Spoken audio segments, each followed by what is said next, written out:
Ya, tercer bloque y final. Qué noche, ¿no? Qué noche de república hemos tenido en el gran concepto de la palabra.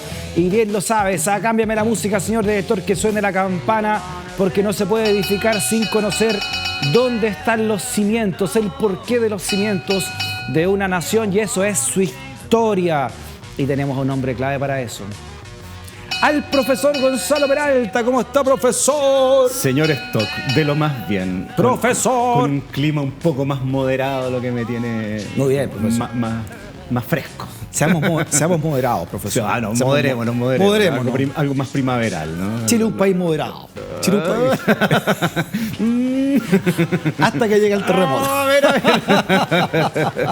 ¿Moderado para qué? Dígame algo moderado. Nunca te dijeron en el colegio a los profesores, Chile es un país moderado. No, un país estable. Un país estable. Excepcional en el concierto latinoamericano. No corrupto. No, de ninguna manera. Oye, que nos vendieron pescar en el colegio, sí. Sus colegas de antes. Claro, sí, bueno, la comparación también no era difícil, porque hay unos casos que, claro, el rango, digamos, no era muy exigente. Oiga, profesor, estamos nosotros, porque hay muchas personas que coleccionan nuestras clases cuando las subimos a YouTube. Ajá. Y las van revisando clase a clase. Sí, entonces, en este orden cronológico, estamos en una etapa muy interesante que es el centenario. Sí. Le hemos ya dado 2 clases al centenario, pero ahora vamos a profundizar en algo que quedó pendiente, profesor, y que son los pensadores y el rol de la prensa también en todo este periodo. Sí, muy entretenido, muy interesante. A mí ese tema en particular me gusta mucho y lo he trabajado. ¿Y ha sacado libros? He sacado libros al respecto, profesor. algunas clases sobre eso, unos cursos, me gusta mucho. Y bueno, a partir de lo que conversamos la otra vez de los pensadores o los críticos del centenario, lo primero es decir que todos ellos dieron a conocer estas ideas, estas críticas y circularon estos debates a través de la prensa. Entonces ese es el medio de expresión, en esa época por supuesto la prensa escrita, de la cultura y la política en aquella época. Qué interesante los debates, entonces eran abiertos. Sí. Ahora estamos hablando de un Chile igual que era muy alfabeto, ¿no? El analfabetismo era bastante amplio, o sea, seguía siendo entonces algo más elitista, ¿no? Sí, es verdad, pero hubo algunas, digamos, alternativas de prensa que permitieron que los grupos que estaban fuera de la élite ilustrada también participaran de la esfera pública, por así decirlo. Perfecto. Gracias a algunos periodistas y a algunos medios que se abrieron a los sectores populares. Entonces, eso es súper interesante porque tenemos una prensa muy diversa, ¿no? Están los periódicos clásicos que los hemos mencionado antes, que se llaman Mercurio Valparaíso, el Ferrocarril, el diario La Época, el Independiente. El Ilustrado. El diario Ilustrado, claro que viene un poquito después, pero sí es de esos mismos años. El diario Ilustrado. Claro. Ahora no le decían diario Ilustrado porque fueran sujetos muy ilustrados, sino que porque traía ilustraciones. Eso no quiere decir que no los hubiera, ojo. Pero no es que fuera como el diario intelectual o el diario cabezón, digamos, sino que es porque es de los primeros periódicos que instalan fotografías y fotograbados en sus páginas. Por eso se llama el Ilustrado. Por eso el diario Ilustrado. Era por las ilustraciones, no por los ilustrados. No era la antorcha de la ilustración, sino que era la fotito. Muy bien. Y eso en su momento fue muy de vanguardia, ¿no? O sea, comienzan a surgir entonces estos medios. Ahí estamos viendo el diario Ilustrado. Ahí está hecho pedazos. Esta es la primera edición del diario Ilustrado, ¿no? Ahí está, en 1902. Ahí están las ilustraciones, ¿no? Exacto, esas son. Y si tú te fijas, el tipo de letra del nombre del diario es muy moderno, ¿te fijas? Ya no tiene ese tipo de letras como lleno de adornos y recovecos, sino que es muy sencilla. No alcanzo a ver la fecha, profesor. El diario estaba como medio borrado la cuestión ahí, ¿no? Mayo de 1912, pero esa es otra... Número 1. Eso es, me parece, claro. Semana Santa. Semana Santa, quizás esto es moderno para la época, ¿no? Súper moderno. ¿Y este diario de qué tendencia era? Como conservador católico. Absolutamente conservador. Con la Iglesia Católica poniendo luquitas atrás, digamos, sí. No, era como el sucesor del estandarte católico, que alguna vez lo vimos por ahí haciendo de las suyas. Ahí no quedaban dudas. No, el estandarte católico. El estandarte católico se acabó la cuestión. Nuestro Señor Jesucristo, de ponerle algo así a un diario, ¿no? La Santísima Virgen. El canalla. Claro, el canalla y el hambriento. El hambriento. El desgraciado y el infeliz, ¿no? Una cosa así. Eran buenos los nombres de la No, época. esos son de la época de Portales, ¿no? Sí, esa es de la prensa de trinchera de esos años. Bueno, y acá, además de los diarios, por así decirlo, de la élite, que en este caso hay, como diría, un consenso en la élite política a través de sus periódicos. Entonces tenemos los periódicos liberales, los periódicos conservadores, como el Diario Ilustrado, los de los radicales también. ¿Cuál es el liberal ahí del momento? De estos liberal, el Ferrocarril, por ejemplo. El Ferrocarril, sí. Y le pusieron Ferrocarril, me imagino, por lo del norte, ¿no? Le pusieron el Ferrocarril porque era un diario moderno, entonces el ferrocarril era el símbolo de la modernidad. Es como ahora si le pusieran el cohete o algo así. El internet. Claro, el internet. Sí, es eso, por eso el ferrocarril. Por eso por eso los nombres de esa época muy típicos eran el progreso, ¿no? Esa clase de títulos. Y los radicales también tenían su... Claro, tenía un diario que se llamaba La Ley. Radical, ¿no? La Ley. Los diarios atacameños, también radicales clásicos. También claro, el atacameño y el copiapino, viejos diarios radicales donde escribió J. Bech y todos esos personajes, ¿no? Bueno, todos ellos estaban de acuerdo. O sea, los grupos de poder tenían sus propios, entonces, ya sea partido político, iglesia católica, tenían sus medios. También estaban los diarios regionales, de esa época es el Sur de Concepción, que es muy importante. Ya está el Sur de Concepción. La Unión de Valparaíso, ¿qué más? Hay también diarios, y esto es interesante, de las colonias residentes en Chile, diarios de la colonia croata en Magallanes, de los ingleses de Valparaíso, de los alemanes del sur, periódicos, por ejemplo, fundados en las nuevas ciudades de la Araucanía recientemente ocupada. Salían diarios como callampas, ¿no? En grandes cantidades, diarios y también diarios obreros, ¿no? Y eso también es súper interesante. Pero yo creo que el que viene a romper esta especie de armonía, ¿no? de la, digamos, como del consenso del régimen parlamentario es la prensa humorística. Y una prensa humorística, pero sin compasión, ¿no? Oye, usted nos comentaba en otra clase, no sé cuánto rato ya, que en la época de Portales habían grandes caricaturistas y así humoristas que pagaron con exilio incluso la mordacidad de sus bueno, viñetas. Yo diría, tú que sientes gran admiración, que uno de los primeros autores de prensa satírica con dibujos satíricos muy duros es don José Miguel Carrera. No le puedo creer. Cuando Carrera, tras la derrota de Rancagua, se va a Argentina y el gobierno argentino apuesta por O'Higgins, por así decirlo, ¿no? Y Carrera queda desplazado. Tras muchas aventuras, él se va a Uruguay y se instala en Montevideo. Y en Montevideo saca una serie de periódicos contra O'Higgins, ¿no? Y en uno de esos periódicos aparece un dibujo que es una caricatura del Ejército Libertador, el Ejército de los Andes cruzando la cordillera, ¿no? ¿no? Y aparece San Martín montado sobre un burro, que es O'Higgins, ¿no? Y luego y por la parte, digamos, posterior del animal evacúa, ¿no? Ciertos elementos que serían decretos y leyes, ¿no? Entonces, con razón le tenían tanta mala carrera. Claro. Entonces, y con así las orejas, en fin. Qué buena. Bueno, a todo esto se cumple en enero un nuevo aniversario de la llamada Expedición Libertadora, ¿no? Claro, sí. No, es muy extraordinario Ahora es cierto, ese cruce. O'Higgins era, no voy a decir mocito, pero era como el encargado el mayordomo de San Martín en esta proeza, ¿no? Claro, yo no diría que el mayordomo, pero... Yo sé que usted defiende harto a O'Higgins, profesor. Claro, o sea, pero primero, yo no soy ni o'higginista ni carrerino, ahí me declaro... No soy ni de izquierda ni de derecha. No, momento, no confundamos las cosas. No llegué tan lejos. Pero en esto yo diría que ambos tienen, digamos... Tienen sus cositas. Tienen sus momentos y sus etapas, digamos, de mayor esplendor y otras más oscuras, ¿no? Pero sin duda, claro, ahí el jefe era San Martín, y O'Higgins era un subordinado a San Martín. O sea, eso está clarísimo. Un millennial diría que era un Perkin de San Martín. Entonces dice que O'Higgins no era un Perkin de San Martín. El Perkin tiene, digamos, ese significado, digamos, un poquito más bizarro, ¿no? Yo no lo pondría tanto como Perkin de San Martín, pero sí, claro, era un subordinado a San Martín. Pero bueno, ahí ya tenemos prensa humorística, satírica, política, ¿no? Qué buena. Y bueno, en la época del régimen parlamentario oligárquico surge este personaje que es Juan Rafael Allende. Y es un compadre excepcional. O sea, él es un hijo de la naciente clase media chilena, de un matrimonio que vivía acá en este barrio, en La Chimba, ¿no? Espérese, tengo que interrumpirlo, disculpe. Sí. Pero me dicen que encontraron la caricatura de O'Higgins. Ah, ya, de Carrera. Veámosla, así famosa. Hizo Carrera. Ahí está. A ver. Ahí está, ¿viste? ¡Oh! ¡Oiga, profesor! Así que no la conocía. Y esta la hizo a O'Higgins en el burro, arriba San Martín montado. Fue reidor recogiendo las obras del gobierno. Y Tagle ahí. Y el pueblo de Chile como borregos, ¿no? Arreado como... y ahí los están, digamos, arreando. Estatuto dice abajo. Claro, lo que va haciendo el animal. Claro, evacúa leyes y decretos. Y este recién es Carrera. Ese es Carrera. Qué notable. Ese es Carrera. ¿Cómo no va a ser carrerino uno?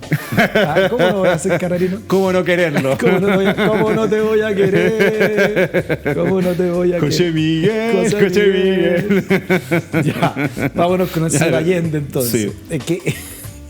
¿De qué época estamos hablando acá, profesor? De la década, él empieza a publicar sus diarios como en la época de la Guerra del Pacífico, 1880, por ahí. Él es un hijo de la clase media ilustrada chilena. Él se forma en el Instituto Nacional, que era un colegio de la élite político-económica de esos años. Y bueno, él comienza a publicar periódicos. Y también es cercano a un nuevo partido político que va a ser el primer partido político chileno de raigambre obrera, que va a ser el Partido Demócrata o Partido Democrático, que es el ala izquierda del radicalismo, ¿no? Un nuevo desgaje hacia la izquierda de los partidos son ellos, ¿no? Así como el MAPU de la DC, este es el ala izquierda del radicalismo. Y él milita ahí siendo joven y empieza a sacar unos periódicos, unos diarios satíricos, con dibujos, con ilustraciones, con mucho dibujo. Y en ese sentido, él ahí tiene una vocación hacia el mundo popular, hacia lo antioligárquico. Ahí está Juan Rafael Allende. Todos me copian los bigotes estos gallos. No, sí, como que hubieran viajado al futuro y te hubieran visto. Como una ucronía. Y bueno, come cura, anticlerical. Dicen que eso proviene porque cuando él era muy niño era sacristán de los jesuitas, y estuvo en la iglesia de la Compañía para el Incendio de 1866 y se salvó. Entonces de ahí nunca más quiso saber con los curas. Y bueno, él además muy elogia la festividad popular en contra de esta circunscripción y sobriedad de la élite europeizada, ¿no? Él le gusta la cueca, le gusta la chacota, le gusta la fiesta, a diferencia de estos otros que están todos muy tiesos y muy compuestos, ¿no? Además cuenta la historia que este caballero Allende era como uno de los primeros libretistas que escribía como libretos para levantar la moral de los soldados en la Guerra del Pacífico. Sí, lo que tenía pasa, ese don así como él durante la Guerra del Pacífico publicó un periódico que se llama El Ferrocarrilito, agarrando el ferrocarril, que era el diario más importante de la época, riéndose de eso y haciendo chistes. En esa época él bien nacionalista, pro-chileno, haciendo escarnio, ¿cierto?, de peruanos y bolivianos. Y claro, él ahí armaba obras teatrales. De hecho, él además fue dramaturgo y actor. Y tenía una compañía de teatro con obras de tipo social con los que recorría el país. Oye, pero no se conoce tanto y es muy interesante. Y es un personaje muy, muy interesante. La cosa es que durante el gobierno de Balmaceda se organiza una huelga en contra, ¿para qué decirlo de nuevo?, del alza de los pasajes de tranvías, ¿no? Otros más que cometen la torpeza de subir el precio de los tranvías. 30 pesos. Claro, como 30 chauchas o algo así. Y la cosa es que, bueno, se organiza una manifestación y llegan los miembros del Partido Demócrata hasta 1888, si no me equivoco, inicios del gobierno de Balmaceda. Ahí es que ya teníamos 40 años, porque es del 48. Es del 48, claro. Él nace el año que regresa a Bilbao de Francia a Chile. Mire. O sea, le da la posta, ¿no? Le pare la barriga. Exacto, como esos cambios. Él toma la prensa, pero de esta otra mirada muy insolente, ¿no? Y resulta que están en esta manifestación y está este Partido Demócrata, que en ese momento es un partido muy pequeño. como dirían algunos, un grupúsculo, ¿no? Y bueno, y se hace la manifestación y aparecen varios oradores, está el pueblo reunido y toda la cosa, que la alza, y le toca al final a Juan Rafael Allende, y Juan Rafael Allende se larga, ¿no? Después él cuenta, y dice lo siguiente: pueblo de Santiago, yo no quiero que ustedes vayan y tomen un tarro de parafina. Yo no quiero que vayan con ese tarro de parafina hacia el tranvía. Y yo no quiero que les prendan fuego. Yo quiero que se organice. Y está diciendo eso y ¡fum! Mientras tanto, con la se empiezan a quemar los tranvías. Bueno, un desastre. Se dan presos todos los compadres. Chuta. Todos los dirigentes del Partido Demócrata, entre ellos Juan Rafael Allende, y los tienen presos como por 1 mes y medio. Y durante esta prisión, este grupo que era tan pequeño, tan irrelevante, gana popularidad porque queda en situación de víctimas del poder, ¿no? Y entre ellos el más popular lejos, Juan Rafael Allende, que ya estaba sacando estos diarios tan graciosos y que tenían gran difusión. De hecho, durante un buen tiempo fueron los periódicos más vendidos de Chile. Ah, sí, ¿eh? ¿Y qué pasa con esto? Que además de los chistes, las ilustraciones, los dibujos, las caricaturas, permitían que los vieran los analfabetos. Ah, Ahí está la cosa. Claro, porque era más fácil que uno, si uno sabía leer, le leyera las viñetas a otro. Exacto. De hecho, se decía que estos periódicos y sus páginas con dibujos empapelaban las viviendas populares en Chile. Los ponían de adorno, ¿no? Mira. Y se reían, pues estaban las caricaturas de los políticos, de los curas. Claro, pues ahí tenemos una, pues, profesor. Entonces, claro, aquí no hacía falta leer. Mire cómo democratizó, entonces. Ahí está el perro. Lo que pasa es que él escribió después un libro de memorias que se llama Memorias de un perro escritas por su propia pata. Ahí está, entonces está Allende. Allende. El perro, claro, que se llamaba Rompecadenas, que era el apodo que le tenían a Juan Rafael Allende. Y los curas lo miren, está escondido atrás ahí del árbol. Claro, lo que pasa es que Rompecadenas en una de sus aventuras es adoptado por un fraile.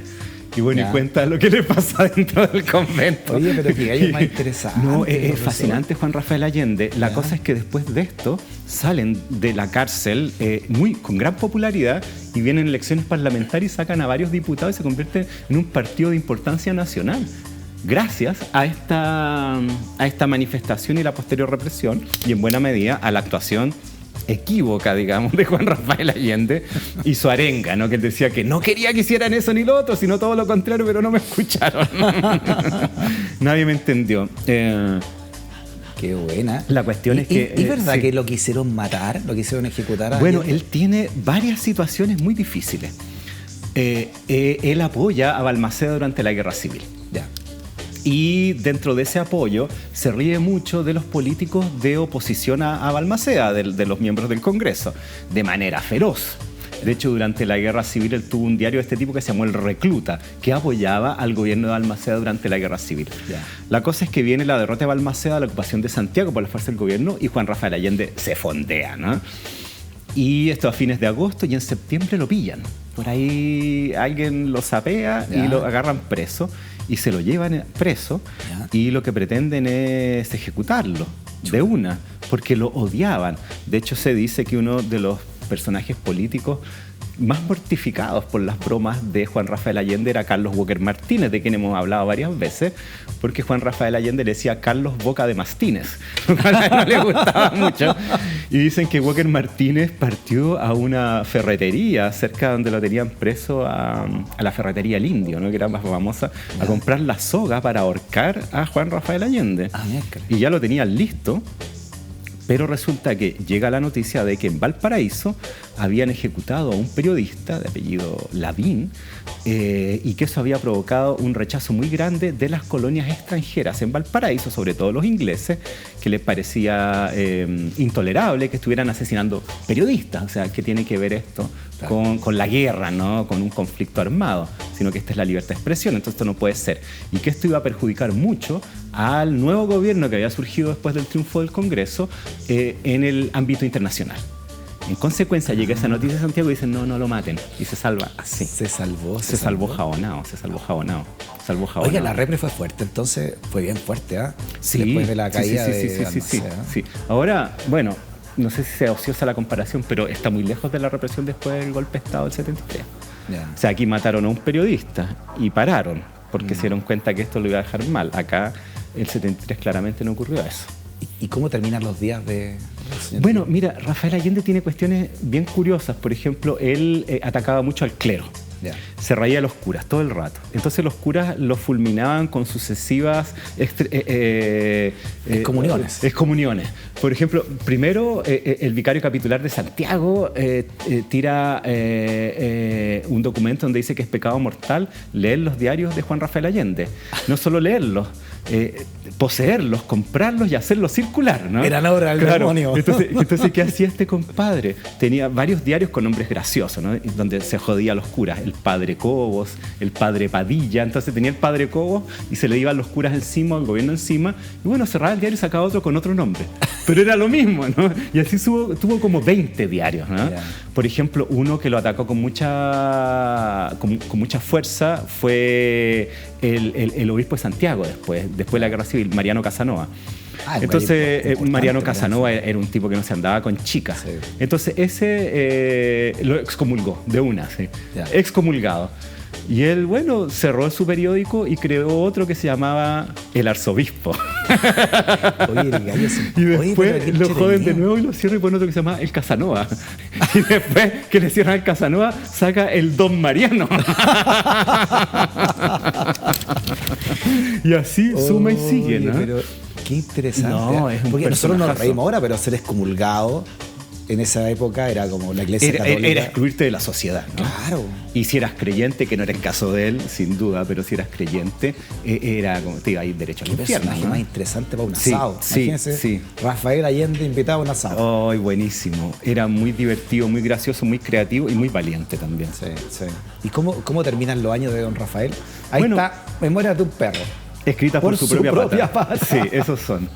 Qué buena portada. Bueno, él nace a principios del siglo XX, o sea, muere a principios del siglo XX. Biblioteca del Poncio Pilatos. Acá, ese es uno de sus periódicos, el Poncio Pilatos. Qué bueno. Sí. 1893. Claro. Y ya estamos hablando de un tipo ya que maduro ya, ¿no? Claro. O sea, siguió siendo con ese espíritu joven hasta el último. Y se llenaba de plata y la reinvertía en sus diarios, o sea, muere pobre. Y bueno, un tanto desencantado, ¿no? de estas empresas editoriales que surgen y fracasan, ya cansado, ¿no? A esa edad y más radicalizado políticamente, ¿no? Él ya vira de lo que era el Partido Demócrata, que es un partido obrero que luego va a ser de algún modo cooptado por el sistema político y va a perder, digamos, más filo en relación a sus luchas. Se va hacia el socialismo, ¿no? Él muere cercano a las ideas socialistas y bueno, y rezongando, ¿no? Hasta sus últimos suspiros en contra de los oligarcas y de los curas. Ese es su y muere su poco pelea. Antes del centenario, no alcanza. Sí, no alcanza a celebrar, no alcanza a ser parte. Por eso, 1909 por ahí muere, ¿no? Tengo entendido antes, que sí, pero es antes del 1910. Un poquito antes del centenario. Sí. ¿Y muere pobre, profesor? ¿Muere así? Sí, muere pobre, porque toda la plata que ganó, que fue mucha, bueno, la destinó a sus esfuerzos editoriales, culturales y políticos. Vaya este homenaje entonces a don Rafael Allende, ¿no? Absolutamente. Salud por Juan Rafael Allende. Gran personaje, muy admirable y muy gracioso. Eso es lo bueno, el sentido del humor. Y él va a ser, yo diría, el que va a comenzar una ilustre tradición de humor político en Chile, que luego van a seguir una serie de otras revistas o periódicos y con mucha fuerza. Ácido contra el poder como se debe ser. Sí. Todo demás no es periodismo. Sin asco.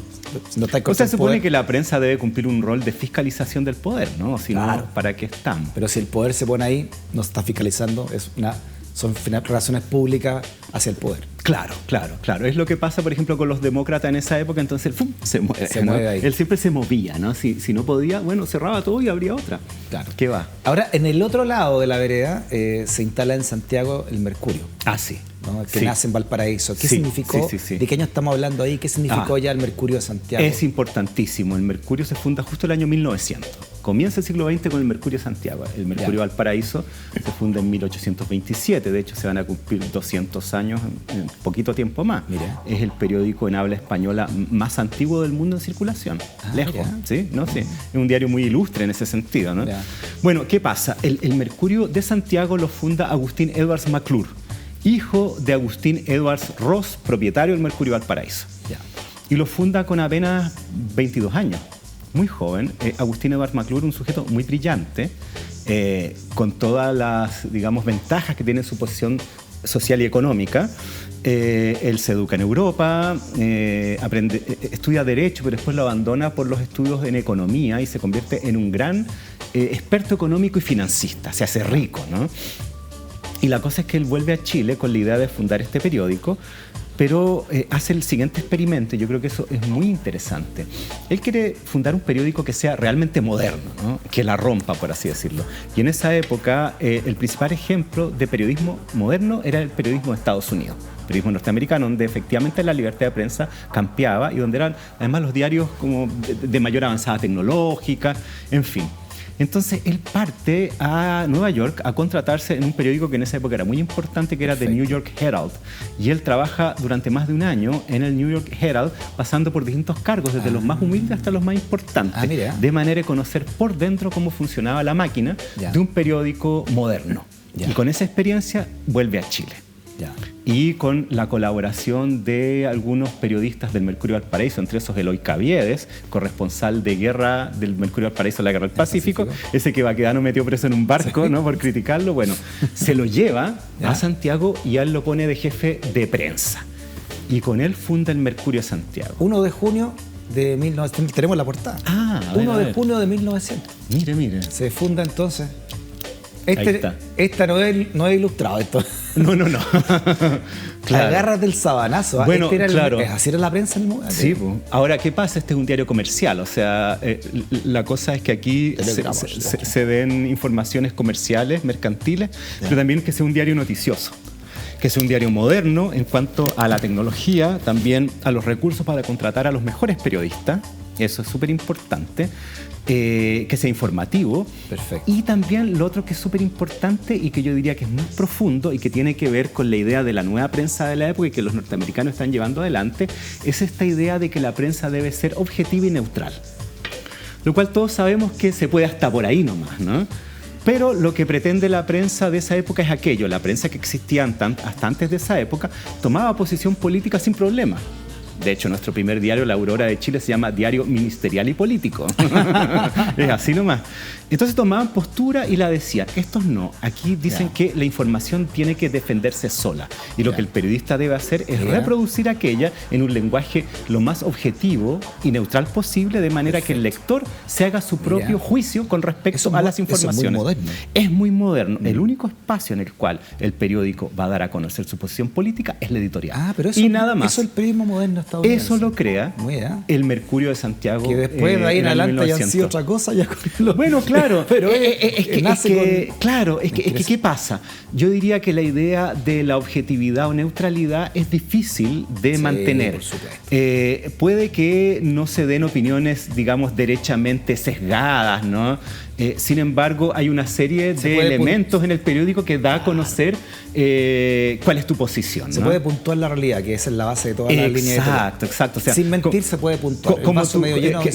¿Qué va primero en la primera plana? ¿Cómo se combina eso con las ilustraciones, la fotografía? ¿A qué se le da importancia que no? Exacto. Todas esas cosas, ¿no? Bueno, eso lo crea el Mercurio de Santiago. Perfecto. Para convertirse en lo que va a ser por largo tiempo, como por así decirlo, como una especie del sentido común de la élite chilena. Profesor, ha sonado la campana. Se viene la campana, profesor. Se viene. En estos momentos está sonando la campana. Aunque usted no la escuche, tenemos una nueva campana de goma que está sonando en estos momentos. Oiga, que está interesante. Quedémonos acá, profesor, y seguimos analizando claro, sí, el Mercurio en su esencia y los otros grandes medios que vinieron en la construcción de esta sociedad desde el siglo XX en adelante. Sí, claro, porque eso es lo que hacen. Eso es lo que hacen, no solo dar informaciones, sino que crear una especie de sentido común y de mentalidad nacional. Entonces eso es muy interesante. Muy bien. Y el homenaje de hoy para don Rafael Allende. Sí. Grande Rafael Allende. Él, ese. Gracias, profesor, que esté muy bien. Gracias, hasta Freddy. La próxima clase. Nos vemos. Y gracias también por la sintonía, como ves. Conversaciones necesarias en el Chile que estamos reescribiendo entre todas y entre todos y en este canal donde estamos por la libre expresión. Hasta la próxima. Chao.